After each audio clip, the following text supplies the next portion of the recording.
जी हाँ, हेलो नमस्कार दोस्तों। आप सबको बता दूं कि आप सबके बीच में तूफान राज का सॉन्ग आ चुका है। बहुत हाई लेवल का सॉन्ग आ चुका है। तूफान राज भाई का हाई लेवल का सॉन्ग है।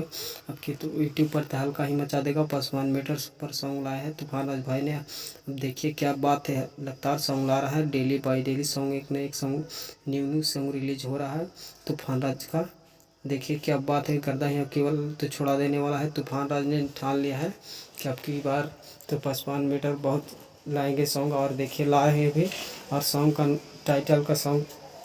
का टाइटल रखा गया है बेटा है पासवान के। बहुत हाई लेवल का सॉन्ग है। और जाइए और जाकर सुनिए। कल ही रिलीज हो चुका है।